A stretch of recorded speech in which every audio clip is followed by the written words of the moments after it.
आज हम महाभारत के एक ऐसे किरदार के बारे में बात करेंगे जिनकी स्टोरी वाकई में दिल को छू जाती है। वैसे तो महाभारत के हर एक किरदार की जो स्टोरी है वो उच्च कोटि की है, फिर भी मैं भीष्म पितामह की स्टोरी के ऊपर नज़र डालूंगी।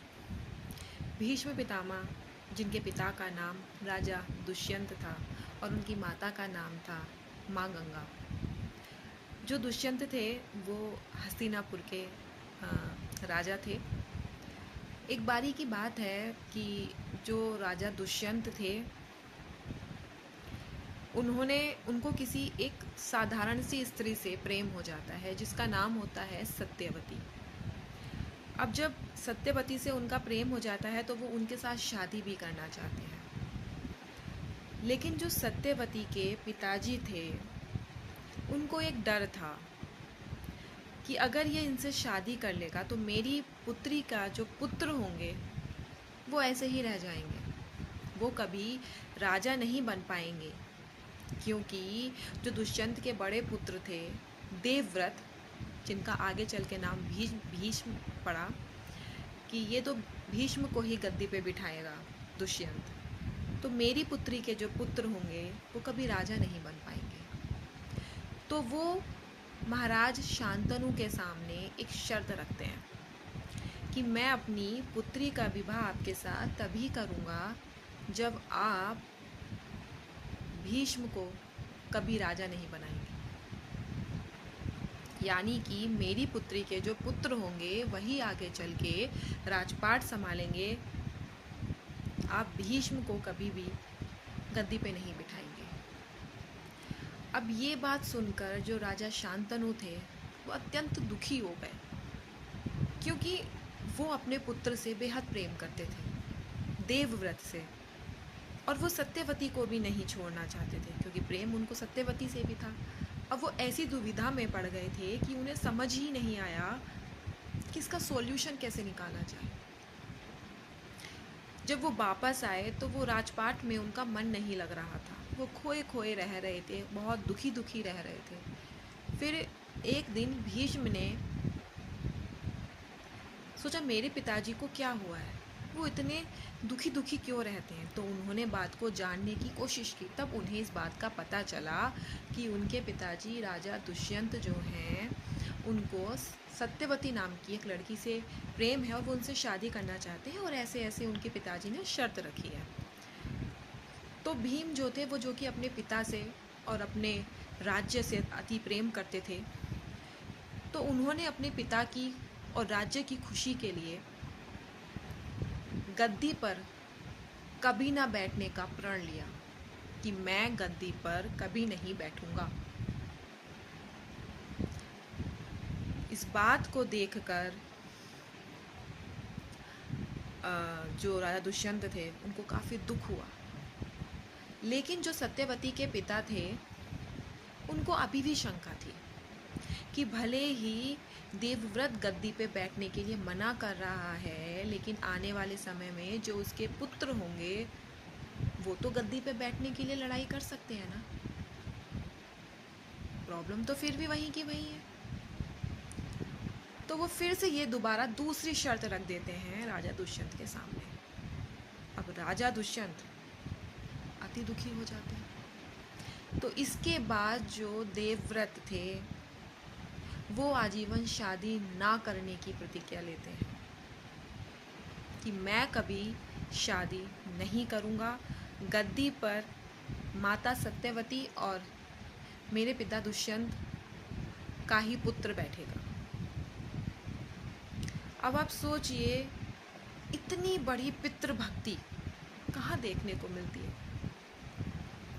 जिन्होंने अपने पिता की खुशी के लिए अपना पूरा जीवन ही दांव पे लगा दिया। क्या अपना पूरा जीवन दांव पे लगाना ठीक था? पर उन्होंने ऐसा किया, और अपने राजा दुष्यंत को ये अपने प्रति इतना प्रेम देखकर अपने पुत्र का, उन्होंने उसे इच्छा मृत्यु का वरदान दिया कि जब तक तुम नहीं चाहोगे तुम्हारी मृत्यु पास नहीं आएगी। ये वरदान उनको उनके पिता से ही मिला था। अब आप सोचिए, भीष्म पितामह ने अपनी पूरी जिंदगी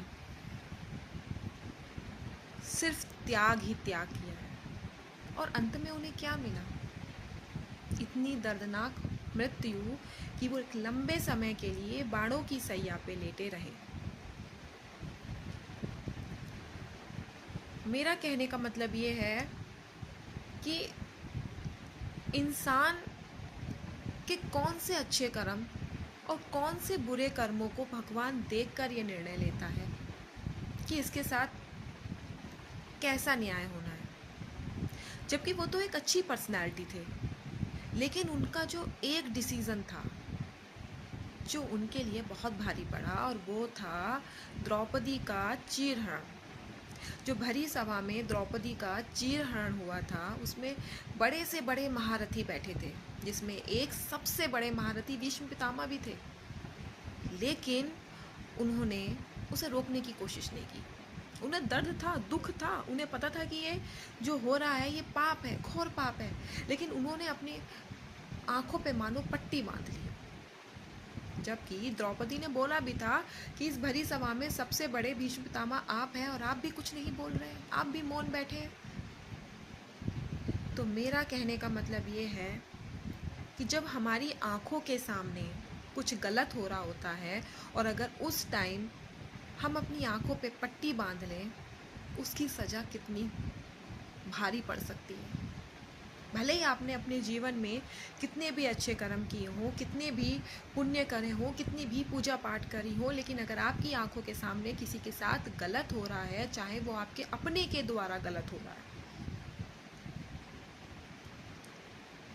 चाहे वो आपके अपनों के द्वारा, आपके बच्चों के द्वारा, आपके माता पिता के द्वारा, आपके बहन भाई के द्वारा, लेकिन आपको उसे होने से रोकना है, आपको सही का साथ देना है। और जिस काम में भीष्म पितामह फेल रहे, क्योंकि उनके दिमाग में वही अपनी प्रतिज्ञा थी कि मैं अपनी जो सत्यवती और मेरे पिता के पुत्र होंगे, मैं उनके जीवन में कभी भी अंधकार नहीं लाऊंगा, मैं हमेशा उनका सपोर्ट करूंगा और कभी गद्दी पर नहीं बैठूंगा। इसीलिए वो मौन रहे, जबकि वो गंगा पुत्र थे। हम लोग तो ये सोचते हैं कि पाप करो और गंगा में जाके डुबकी लगाओ और सारे पाप धुल जाएंगे, और अगर ऐसा होता तो क्या भीष्म पितामह के पाप नहीं धुल सकते थे? वो तो खुद गंगा के पुत्र थे। कितनी बड़ी बात है। इसका मतलब यह है कि गंगा में नहाने से नहीं, बल्कि आपके कर्मों से आपके पाप पीछे हटेंगे। आपको अपने कर्मों को सुधारना पड़ेगा।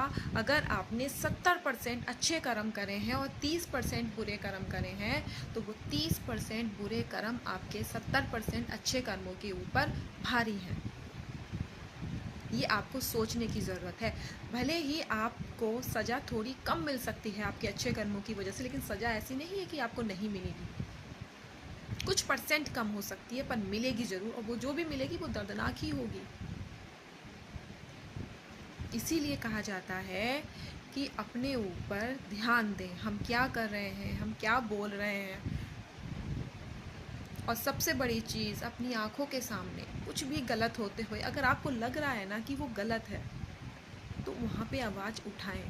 वहाँ ये ना सोचें कि ये तो मेरे अपने हैं, क्योंकि उस टाइम अगर आप मौन रहे ना, तो एंड टाइम पर जिनके लिए आप मौन रहे वो भी आपको बचाने नहीं आएंगे।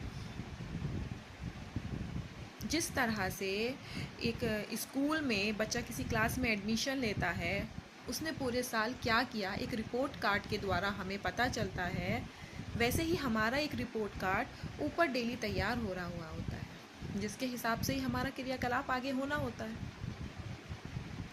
इसलिए भीष्म पितामह की ये जो स्टोरी है, ये हमें काफ़ी कुछ सिखाती है, और इससे हमें काफ़ी कुछ सीखने की ज़रूरत भी है, शायद हमारे काम आए। और अगर 1-2% लोगों को भी मेरी बात समझ में आई हो, तो मेरा ये स्टोरी बनाने का जो मोटिव है वो पूरा हो जाएगा। आई होप आप सभी को समझ में आई हो और आई होप आप सभी को अच्छी भी लगी। अगर आप सभी को अच्छी लगी हो या आपको कुछ भी ऐसा पार्ट है जो मेरा मिसिंग हो, जो आपको ठीक ना लगा हो, तो आप मुझे बता सकते हैं। ऐसे ही मैं आगे आपको एक और किरदार के बारे में कहानी सुनाऊंगी, जिस किरदार से भी हमें काफ़ी कुछ सीखने को मिलता है। तो हम मिलते हैं अगले वीडियो में। तब तक के लिए आप खुश रहिए, अपनों को खुश रखिए। तब तक के लिए बाय बाय।